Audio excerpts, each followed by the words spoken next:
नमस्कार, टीवी 9 देख रहे हैं आप। मैं हूं आपके साथ शिवम। 2 दिसंबर 2006 भागलपुर और रेलवे के इतिहास में यह दिन काला दिन था, क्योंकि इस दिन भागलपुर रेलवे जंक्शन के समीप एक बड़ा हादसा हुआ था। जिस लोहिया पुल के नीचे अभी हम खड़े हैं, इसका एक बड़ा हिस्सा जमालपुर हावड़ा रेल के ऊपर जा गिरा था। इस हादसे में 35 लोगों ने अपनी जान गंवा दी थी, तो वहीं 17 लोग बुरी तरह से घायल हो गए थे।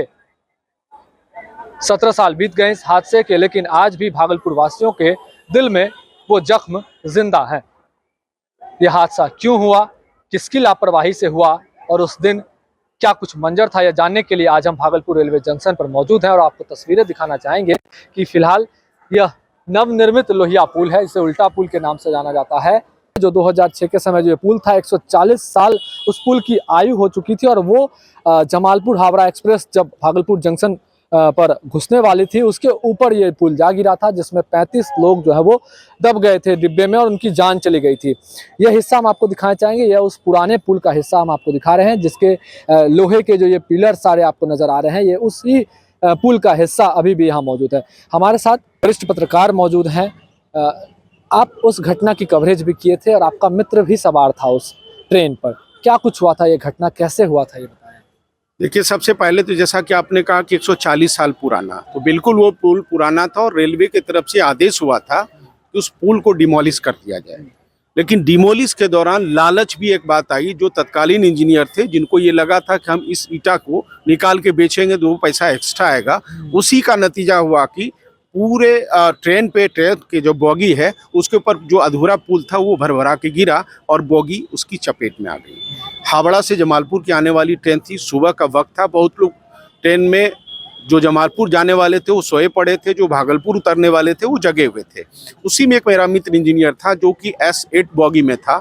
उसको लगा कि भागलपुर आ गया तो वो आगे शिफ्ट कर गया 9 में। संजोग से उसकी जान बची। पहला इन्फॉर्मेशन उसी का मिला। तब हम लोग सब मौके पे जब पहुंचे तो हम लोगों ने जो देखा कि पूरी बोगी के ऊपर जो है आधा अधूरा जो टूटा हुआ पुल का हिस्सा है, ईंट भरा, काफी भारी था, उसके अंदर दबा हुआ है, नहीं बोगी के अंदर। और उसमें जो भी लोग दबे थे कोई निकल नहीं पा रहे थे। किसी का धड़ दबा हुआ था, किसी का हाथ दबा हुआ था। बहुत कोशिश की जा रही थी उसको निकाला जाए, उसको हॉस्पिटल पहुंचाया जाए। पूरा भागलपुर का हॉस्पिटल अलर्ट मोड में आ गया। तमाम डॉक्टर की ड्यूटी लग गई, लेकिन लोग यहाँ से निकलते वहाँ जाते तब तो।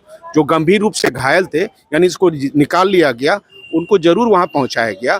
लेकिन जो 39 लोगों को देखा, उनमें से एक व्यक्ति को हमने ऐसा देखा जिनके कमर पे बोगी पूरा दबा हुआ था और वो ये कह रहा था कि हमें किसी तरीके से बचा लीजिए। ये बात सवेरे की है, लेकिन शाम में जब उसके पास हम लोग पहुंचे तो वो व्यक्ति मर चुका था। इसके पीछे का कारण ये था कि उस वक्त भागलपुर में JCB मशीन नहीं हुआ करता था। बाहर से कहीं से मंगाया गया, जिसको मंगाने में शाम तक का वक्त लगा। नतीजा, जो लोग दबे पड़े थे, जिसकी जान बचाई जा सकती थी, उसकी मौत हो गई। यही दुर्भाग्यपूर्ण स्थिति रहा कि लोभ लालच, जरा सा लापरवाही की वजह से अगर इतने लोगों की जान गई तो कहीं न कहीं से एक तरह से उस वक्त यात्रियों के साथ अन्याय हुआ था। तत्कालीन मंत्री उस समय लालू प्रसाद यादव थे और रेलवे के द्वारा भी मुआवजा दिया गया था, लेकिन सरकारी नौकरी की बात जो आई थी अभी तक कई लोगों को नहीं मिल पाई। देखिए, घोषणाएं स्वाभाविक तौर पे होती है। रेल मंत्रालय ने अलग पैसा दिया होगा, मिनिस्टर ने अलग दिया होगा। जो नौकरी की घोषणा हुई उसमें कई लोगों को कुछ मिला, कई लोगों को आश्वासन पे आज तक भी है वो। और हमको लगता है कि ये इस तरीके से घोषणाओं के बाद उसको सही तरीके से जो पॉलिटिकल आदमी है या जो घोषणा करते हैं वो भी अमल में नहीं लाते। इसकी वजह से कोई घटनाएं होती हैं, उसके बाद सब कुछ भूल जाते हैं। यही स्थिति इस घटनाक्रम में भी दिखा। आप पत्रकार के स्वरूप वहाँ मौजूद थे, घटना के बाद आपने कवरेज किया था। क्या कुछ मंजर था, चीख पुकार मच गई होगी पूरे इलाके में? बिल्कुल, भागलपुर शहर स्तब्ध था कि आखिर ऐसा हुआ क्यों।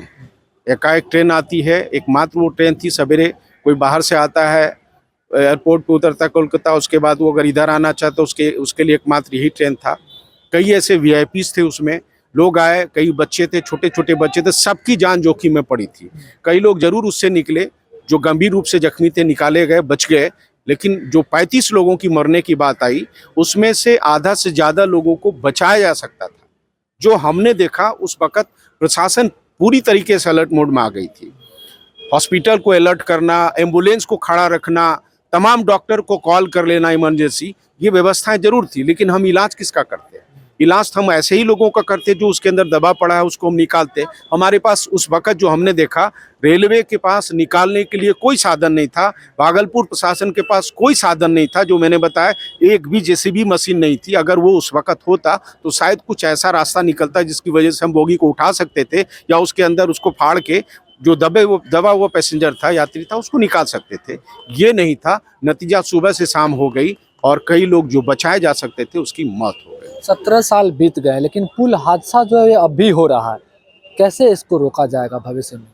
देखिए, 100% ये टेक्निकल सवाल है, लेकिन कहीं न कहीं प्रिकॉशन हर तरफ से रहता है। लेकिन जिस तरह से आबादी बढ़ रही है उसके हिसाब से जो मजबूती होनी चाहिए इंफ्रास्ट्रक्चर की, उसमें कहीं न कहीं से कई जगह पे खामियां होती हैं, उसमें दोष भी होती है, उसमें लोभ लालच भी होता है, जिसका नतीजा है कि बना हुआ पुल धराशायी हो रहा है। ये किसी से छुपा हुआ नहीं है। बहुत बहुत धन्यवाद सुबलोचन भैया। तो हमारे साथ वरिष्ठ पत्रकार थे जिन्होंने इस मंजर को पूरी तरह से कैमरे के सामने आज बयां किया कि क्या वो मंजर था, 2 दिसंबर के दिन क्या कुछ घटना घटी थी, 35 लोगों ने अपनी जान गंवाई थी और किस लापरवाही की वजह से यह हादसा हुआ था।